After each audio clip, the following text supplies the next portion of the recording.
Assalamualaikum warahmatullahi wabarakatuh. Halo semuanya, saya Eka Nafi Pramesti dari Program Studi Sistem Informasi Geografis dengan NIM 235159113 SV22642. Pada kesempatan kali ini, saya akan membahas mengenai Creating Standalone Desktop Application Using Spatial untuk memenuhi tugas acara 3 praktikum pemrograman geospasial desktop. Video ini nanti akan berisi demonstrasi dan source kode hasil dari tugas 1 sampai 5. Tetapi sebelum itu saya akan menjelaskan sedikit mengenai SDLC. Nah, menurut Madavi et al. Tahun 2017 dalam jurnalnya yang berjudul A Review of Software Development Life Cycle Models, Software Development Life Cycle atau SDLC adalah proses sistematis yang digunakan untuk mengembangkan perangkat lunak mulai dari perencanaan, pengembangan, pengujian, implementasi, hingga pemeliharaan. Nah, konsep SDLC itu sangat penting dalam pembuatan perangkat lunak standalone, yang merupakan perangkat lunak yang dapat berjalan secara mandiri tanpa memerlukan koneksi dengan perangkat lunak lainnya. Nah, menurut Pressman pada tahun 2010, di dalam bukunya yang berjudul Software Engineering A Practitioner Approach, konsep Software Development Life Cycle atau SDLC pada pembuatan perangkat lunak standalone itu terdiri dari beberapa langkah. Yang pertama adalah perencanaan atau planning, yang terdiri dari identifikasi kebutuhan pengguna, pemilihan teknologi yang sesuai, menentukan anggaran, dan membuat jadwal proyek. Berikutnya adalah analisis. Tim pengembang software mengumpulkan persyaratan fungsional dan non-fungsional menganalisis kebutuhan yang sesuai. Yang ketiga adalah desain. Perancangan arsitektur, desain interface, dan pemodelan basis data.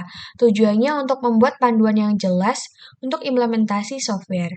Nah, yang keempat adalah pengembangan atau development. Implementasi desain yang dibuat sebelumnya, yaitu pengembang menulis kode ataupun skrip berdasarkan spesifikasi yang telah ditentukan. Berikutnya adalah pengujian atau testing. Pengujian itu dilakukan untuk memastikan setiap komponen bekerja dengan benar. Hal ini melibatkan berbagai jenis pengujian termasuk pengujian fungsional, pengujian integrasi, dan pengujian kinerja. Nah, yang keenam adalah implementasi atau deployment, dan penyalinan perangkat lunak ke lingkungan produksi dan mengonfigurasikan sistem untuk digunakan oleh pengguna akhir atau konsumen. Nah, yang terakhir adalah pemeliharaan atau maintenance, yaitu pemeliharaan diperlukan untuk memastikan software tetap berjalan dengan baik. Ini bisa berupa perbaikan bug, peningkatan fitur, atau pembaruan keamanan.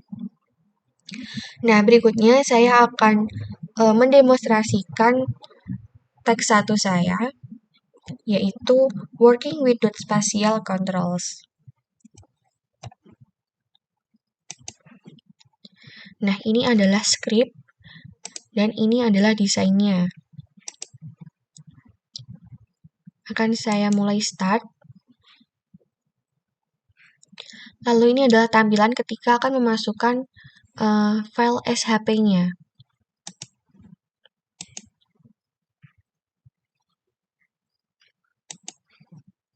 Nah, dan ini adalah peta dari wilayah provinsi di Jawa Tengah dan DIY. Lalu di load map lagi untuk daerah Kabupaten Jatim.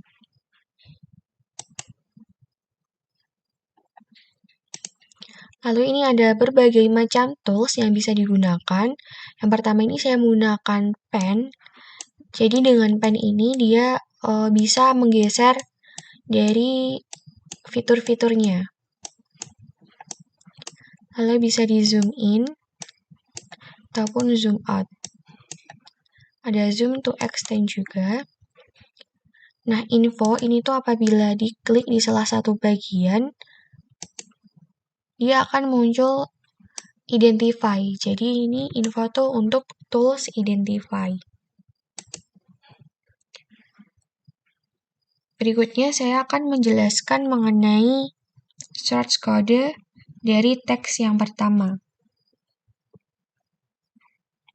Ini saya stop debugging dulu. Dan ini adalah source code dari teks yang pertama.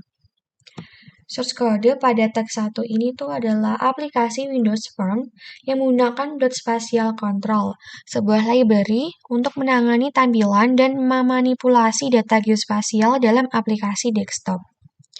Yang pertama di line ini ada namespace dan referensi. Jadi source code dimulai dengan deklarasi namespace Windows Form App 1. Berikutnya, ini mengimpor beberapa namespace yang diperlukan. Ada Spatial Control, ada sistem Windows Form, dan yang lain-lain. Berikutnya, ada kelas Form 1.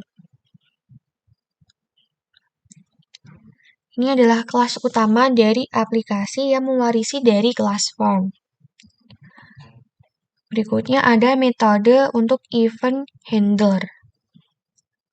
Jadi itu metode dalam kelas Form 1 yang berfungsi sebagai event handler yang dipicu ketika tombol ataupun event tertentu terjadi di aplikasi.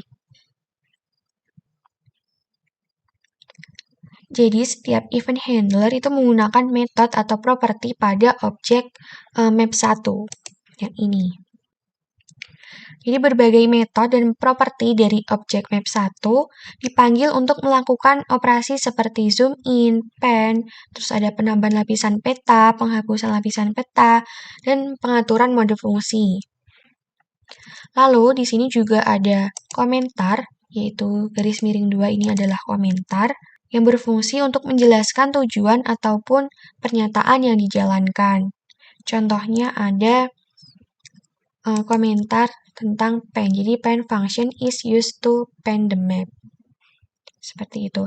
Nah, overall kode ini itu implementasi dasar dari aplikasi desktop yang memanfaatkan komponen control.spatial untuk melakukan manipulasi data geospasial seperti zoom in, panning, dan manipulasi lapisan peta.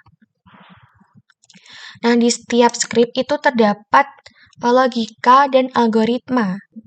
Nah, logika di dalam teks 1 ini ada inisialisasi form, yaitu ada komponen-komponen form, ada map, tombol, dan lain-lain.